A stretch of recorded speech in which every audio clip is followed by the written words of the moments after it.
স্বাগত বন্ধুরা, মিনুর গপ্পসপ্পর চ্যানেলে আজ শোনাবো আশাপূর্ণা দেবীর লেখা ছোট গল্প অনাচার। সুভাষ কাকিমার নামে একেবারে ছিচিকার পড়ে গেল। মেয়ে মানুষ যে এত বড় কঠিন প্রাণ হতে পারে এ যেন ধারণার অতীত। মেয়ে মানুষ কেন, কোনো মানুষের পক্ষেই কি সম্ভব?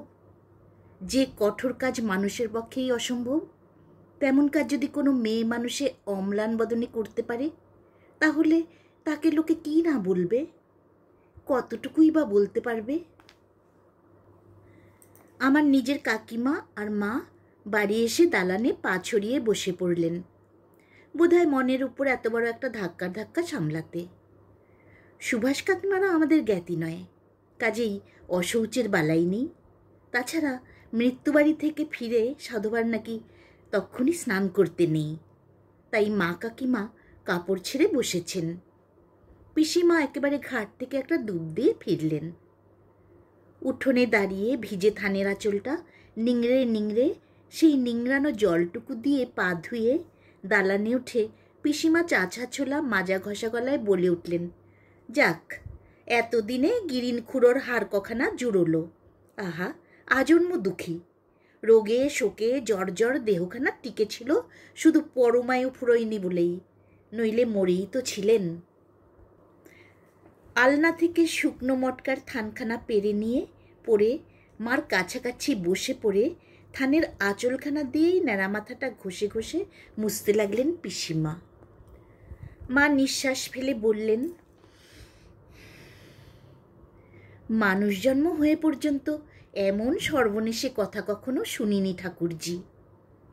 বউ, তুমি তো সেদিনের মেয়ে, তুমি শোনোনি, সে কিছু মস্ত কথা নয়, জগতের কেউ কখনো শুনেছে? কাকিমা বললেন, আমি শুধু ভাবছি পারল কি করে, প্রাণ ছিঁড়ে পড়ল না।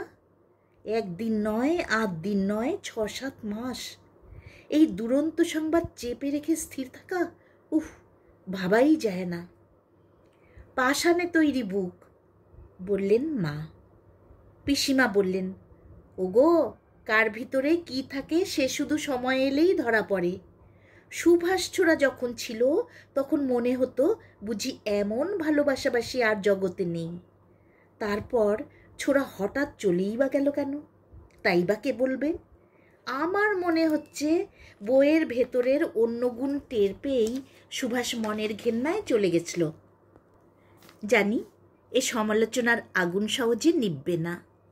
মানুষকে ধিক্কার দেবার যত রকম ভাষা আছে সব এনারা একে একে ব্যবহার করবেন, শেষ পর্যন্ত সংসারের কাজের তারায় যদি ওঠেন। চুপচাপ খানিক শুয়ে অবেলায় অন্যমনাভাবে বেরিয়ে পড়লাম। আজ রবিবার, রাত্রের ট্রেনেই কলকাতায় ফেরার কথা, কিন্তু কিছুতেই যেন ইচ্ছে হলো না। সারাদিন সুভাষ কাকিমা সম্বন্ধে আলোচনা শুনতে শুনতেই বোধ করি এত ক্লান্ত হয়ে পড়েছি। নিস্তরঙ্গ গ্রাম্য জীবন, সামান্য একটু আলোচনার বস্তু পেলে এরা আষ্টে পৃষ্ঠে তার সদ্ব্যবহার না করে ছাড়ে না। সে জায়গায় এত বড় একটা সাংঘাতিক ব্যাপার। এরপর সুভাষ কাকিমাকে কোন প্রায়শ্চিত্তে শুদ্ধ হতে হবে কে জানে। আচ্ছা, সুভাষ কাকিমা কি কোনো গর্হিত অপরাধ করেছেন, নাকি কুলধর্ম নষ্ট করেছেন, না সামাজিক কোনো অনাচার করেছেন? কি যে করেছেন সে কথা বলা বড় শক্ত। যা করেছেন সে কাজ বোধহয় কেউ কখনো করেনি, তাই সে অপরাধের প্রায়শ্চিত্ত সম্বন্ধে কোনো আলোচনা এখনো হয়নি। ফিরতি পথে দেখি দীনেশ রায়ের বৈঠকখানার উঁচু রোয়াকে বসে জনকতক মিলে ওই আলোচনাই চালাচ্ছে। রোয়াকের সিঁড়িতে 3-4টে হারিকেন লণ্ঠন নিবু নিবু অবস্থায় কমিয়ে বসানো আছে। অন্ধকারে কাউকেই ঠিক চেনা যাচ্ছে না। শুক্ল পক্ষে কেরোসিন খরচের দরকার বড় হয় না। রাত বিরেতে পথ হাঁটতে একটা লাঠি ঠকটকি যথেষ্ট, কিন্তু আজকের কথা স্বতন্ত্র। আজ গ্রামে একটা মৃত্যু ঘটে গেছে। আজ সন্ধ্যার পর থেকে পথে বেরোতে হাতে একটু আগুনের ছোঁয়া থাকা ভালো। গ্রামের লোকের অন্ধকারে চোখে মানিক জ্বলে। আমাকে দেখেই দীনেশ রায় হাঁক দিলেন, কে যাচ্ছে ওখানে, মনতোষ নাকি? বাধ্য হয়ে এগিয়ে গেলাম। দীনেশ রায় বললেন, আজকের দিনে একটা লণ্ঠন নিয়ে বেরোনি কেন বাবাজি? বললাম, বিকেলে বেরিয়েছি। আচ্ছা বসো একটু। এই সুরেন্দা তো তোমাদের দৌড় দিয়েই যাবেন, একসঙ্গে যেও, আলো ধরে দাঁড়িয়ে দেবে নখন। দরকার হবে না বলে চলে যাচ্ছিলাম, কিন্তু যেতে দিচ্ছে কে? দীনেশ রায় উদার কণ্ঠে বলে উঠলেন, তোমার দরকার নেই, আমার দরকার আছে। আমি তোমায় একাধারে ছেড়ে দিতে পারি না। এসো এসো, তারপর আজ আর ফিরবে না বুঝি? আজ্ঞে না, কাল যাব। কাল ছুটি আছে নাকি? না, ছুটি কিসের? তবে জানি উত্তর দেবার স্পষ্ট অনিচ্ছা দেখেও এনারা প্রশ্ন করতে ছাড়বেন না, এই এনাদের বিশেষত্ব। বললাম, এমনি গেলাম না আজ, ভালো লাগলো না। দীনেশ রায় একটু উচ্চাঙ্গের হাসি হেসে বললেন, ভালো আর লাগবে কোথা থেকে? দেখে শুনে তাজ্জব বনে গেছো একেবারে। কি বলো, সুভাষের স্ত্রীর কীর্তিকলাপ শুনলে তো? শুনলাম। বলি, তোমরা তো কলকাতায় থাকো হে, অনেক রকম কেতা দেখা অভ্যেস। এমন কেতা দেখেছ সেখানে? বিনীতভাবে বললাম, আজ্ঞে না। সুরেন সরকার গলা ঝেড়ে বললেন, সাফাই শুনলে তো? বলে কি না বুড়ো মানুষটার মনে দাগা লাগবে বলে, তাই শ্বশুরের জন্যে প্রাণ ফেটে মরে যাচ্ছিলেন। ছেলে ভুলানো আর বলে কাকে? বলি, তুই পারলি কি করে তাই বল। অসৎ মেয়েদের রীতির কথা ছেড়ে দাও সুরেন্দা, তারা কি পারে আর না পারে। খবরটা বুড়োর কানে উঠলেই তো মাছ খাওয়া শাড়ি পরা ঘুচে যেত। মাথার মধ্যে হঠাৎ একটা যন্ত্রণা বোধ করলাম। বললাম, আচ্ছা কাকা, আমি চলি। আধারেই চললে? হ্যাঁ। নেমে পড়লাম। দীনেশ রায় চেঁচিয়ে উঠলেন, বলি, পৈতে গাছটা গলায় আছে তো হে, নাকি কলকাতার ফ্যাশনে ধোবার বাড়ি পাঠিয়ে দিয়েছ? গাছতলা দিয়ে যাওয়া মানো না তো কিচ্ছু। মৃত আত্মা 3 দিন 3 রাত জায়গা ছেড়ে নড়তে চায় না, ঘুরে বেড়ায়, বুঝলে? গাছতলা দিয়ে যেতে যেতে আবার বাড়ির বিপরীত দিকে ঘুরলাম। মৃত আত্মা জায়গা ছেড়ে না নড়ে, যদি 3 দিন ধরে সেখানেই ঘুরে মরে, তাহলে গিরিন ঠাকুরদার আত্মাও নিশ্চয়ই কাছে পিঠে কোথাও ঘুরছে। এসব ঘটনা টের পাচ্ছে, এসব আলোচনা শুনতে পাচ্ছে। কি হচ্ছে সে আত্মা? সন্তুষ্ট, নাকি এইসব গ্রাম্য বৃদ্ধদের মতো ক্রুদ্ধ হয়ে অভিশাপ দিতে চাইছে? কে জানে কি। সুভাষ কাকিমার প্রতি খুব বেশি স্নেহভাব তো কখনো দেখিনি তার। তাছাড়া সুভাষ কাকা সিনেমা সিনেমা হুজুক করে বোম্বে চলে যাওয়া পর্যন্ত তিনি তো যত দূর নেয় তত দূর খিটখিটে হয়ে গিয়েছিলেন। পুত্রবধূর উপরেও কম খাপ্পা হননি। অবশ্যই দোষ দেওয়াও যায় না। 6টি সন্তানের মধ্যে সুভাষ তার শেষ অবশিষ্ট সন্তান। সেই ছেলেও যদি বাড়ি থেকে উধাও হয়ে যায়, তার স্ত্রীর ক্ষমতা থাকে না ধরে রাখবার, তাহলে কি করে তিনি সেই অক্ষমতাকে মার্জনা করতে পারেন? কি করে প্রসন্ন থাকতে পারেন বইয়ের ওপর? বৃদ্ধ শ্বশুর আর তরুণী পুত্রবধূ, এই সংসার। শ্বশুর যদি রাগ করে সাবু বার্লি সমেত ভারী কাঁসার বাটিটা বেআন্দাজি ছুঁড়ে মেরে বইয়ের কপাল ফাটান, তাহলেও কেউ ধরবার নেই। প্রথম প্রথম নাকি খুব চিঠির ঘটা ছিল সুভাষ কাকার, টাকাও পাঠিয়েছিলেন কবার, কিন্তু মাস 6-7 আর কোনো খবর নেই। না টাকা, না চিঠি। সংসারে দারিদ্র্যের চরম। পাড়ার গিন্নিদের দিয়ে নিজের যা একটু সোনাদানা ছিল সবই বিক্রি করিয়েছিলেন সুভাষ খুড়িমা।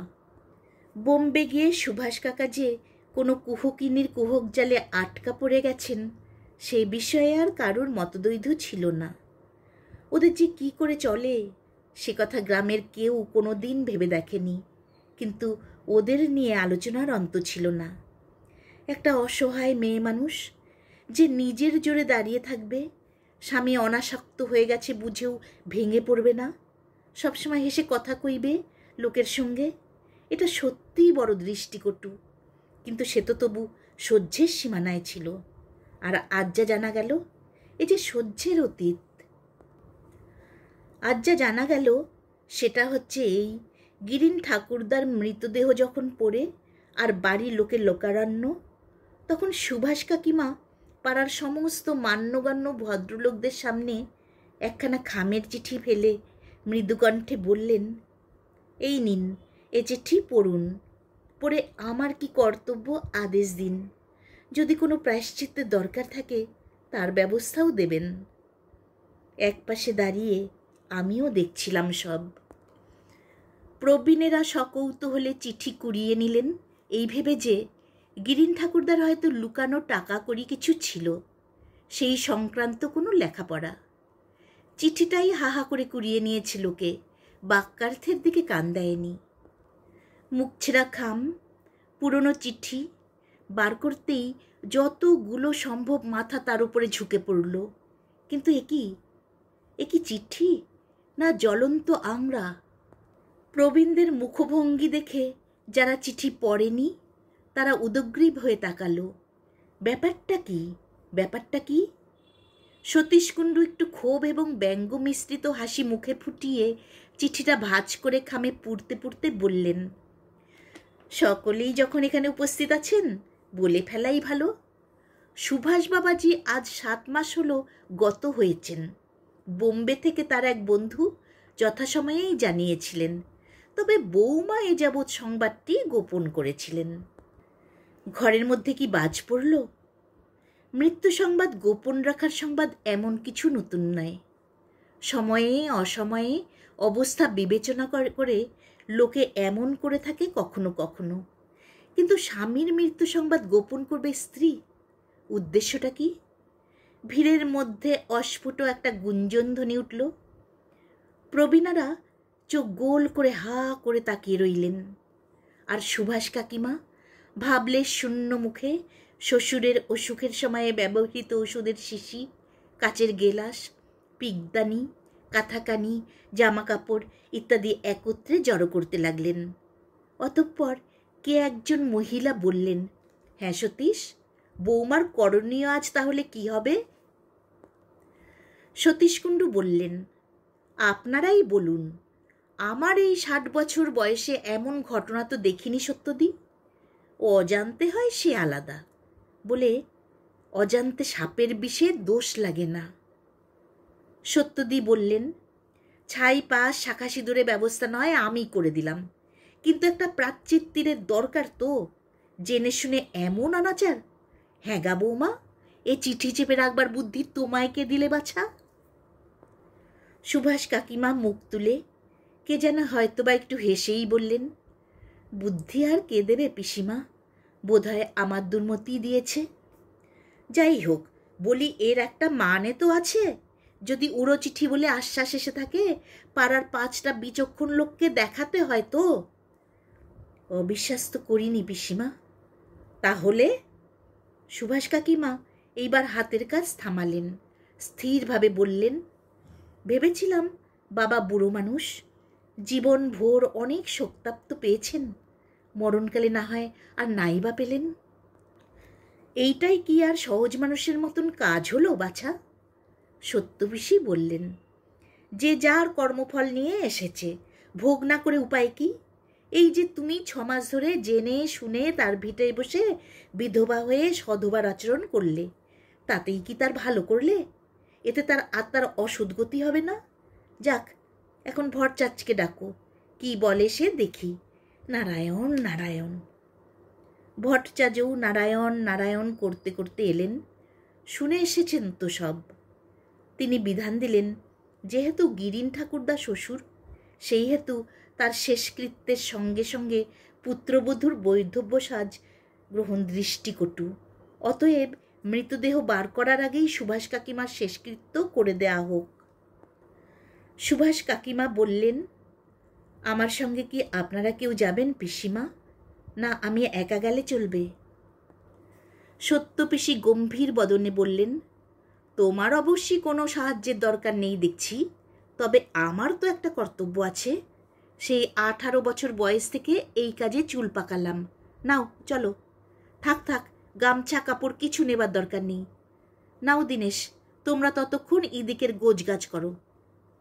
এত বড় একটা কাণ্ডে সুভাষ কাকিমা তাকে কাঁদাবার কোনো সুযোগই দিলেন না দেখে বোধহয় চটে গেলেন সত্যপিসি। এসব হলো সকালের কথা। রবিবার বলেই আমি ছিলাম। এখন বাড়ির বিপরীত মুখে চলতে চলতে কোনো আত্মার দ্বারা চালিত হয়ে কে জানে গেলাম গিরিন ঠাকুরদার বাড়িতে। রাত হয়ে গেছে, সে কথা আগে খেয়াল হয়নি।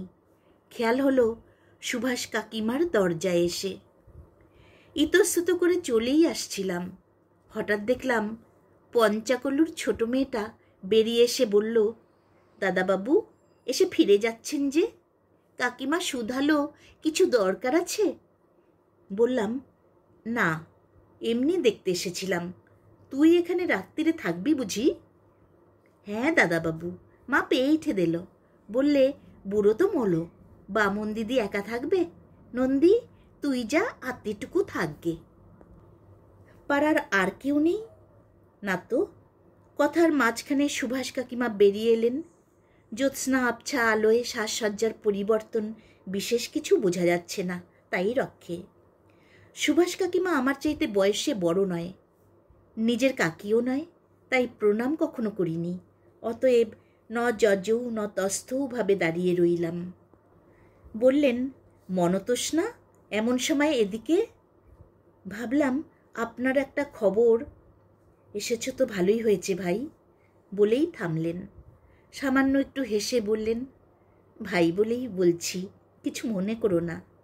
বাবা বাছা করে তো বলতে পারি না। বলছি, গ্রামে আর কাউকে বলতে পারিনি, তোমায় বলছি।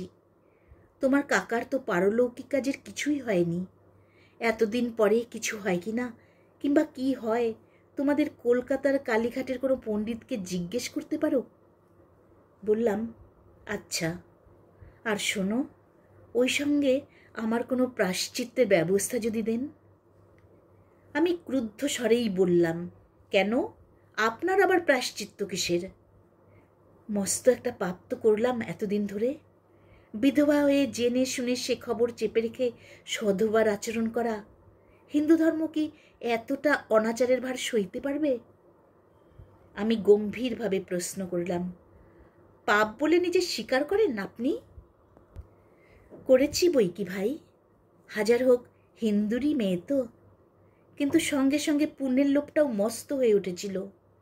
ভাবলাম, বুড়ো মানুষকে এই শেষ জীবনে আর মরার উপর খাড়ার ঘা কেন? ওকে পুত্রশোকের হাত থেকে রক্ষা করতে তো আমিই পারি, দেখি না ভগবানের উপর কলম চালিয়ে। তাই রাবণ রাজার মতো নিজের মৃত্যুবান প্রাণপণ যত্নে লুকিয়ে তুলে রাখলাম। রাগ করে বললাম, তা যথাসময়ে তো আবার নিজের হাতেই বার করে দিয়েছেন। এতদিনের যন্ত্রণার কথা থাক, আজকে লাঞ্ছনাতেও কি আপনার পাপের প্রায়শ্চিত্ত হয়নি? সুভাষ কাকিমা এক মুহূর্ত চুপ করে থাকলেন, তারপর বললেন, কি জানি, বুঝতে পারছি না। মনে হচ্ছে একটা কিছু শাস্তিই হোক, খুব কঠিন শাস্তি। এতদিন ধরে হেসে গল্প করে সহজ হয়ে বেড়ানোর জন্য ভয়ঙ্কর কোনো শাস্তি। অজান্তে সাপের বিষ খেলে দোষ হয় না জানি, কিন্তু জেনে বুঝে সে বিষ হজম করলে তার জন্য শক্ত বিধান শাস্ত্রে নেই? উত্তর জোগাচ্ছিল না। হঠাৎ 12 বছরের নন্দী চৈতন্য করিয়ে দিল, দাদাবাবু এবার ঘরে যাও, গা ঘরের নোক তো ভালো নয়, কোথায় আনাজ কানাজ দিয়ে দেখবে আর কুচ্ছ রটাবে, আত হয়েছে তো। কথাটা বড় নিদারুণ সত্যি। লজ্জায় লাল হয়ে উঠলেও এক কথায় উল্টো মুখ ধরতে পারাও শক্ত। তাই বললাম, একটা কথা শুধু জিজ্ঞেস করব কাকিমা, গিরিন ঠাকুরদা আপনার সঙ্গে যা ব্যবহার করতেন সে তো কারোর অবিদিত নেই, অথচ তার জন্যে। এটা কি একটা কথা হলো মনতোষ? কাকিমা হেসে ফেললেন। উনি রাগের মাথায় যখন তখন আমার মাথা লক্ষ্য করে লাঠি নিয়ে তেড়ে আসতেন বলে আমি জেনে বুঝে ওনার মাথায় লাঠি বসানোর ভাগটা নেব? কিন্তু লোকে কি এর মর্ম বুঝল? লোকের বোঝাটাই তো শেষ কথা নয় ভাই। আচ্ছা, আর একটি শেষ কথা, কিছুতেই এ সন্দেহকে দূর করতে পারছি না। ভাবছি কি করে পারলেন। সুভাষ কাকিমা এবারেও একটু চুপ করে থাকলেন, তারপর বললেন, সেটা আমি নিজেও বুঝতে পারি না মনতোষ। কি করে পারলাম? এতক্ষণ পড়ছিলাম আশাপূর্ণা দেবীর গল্প অনাচার।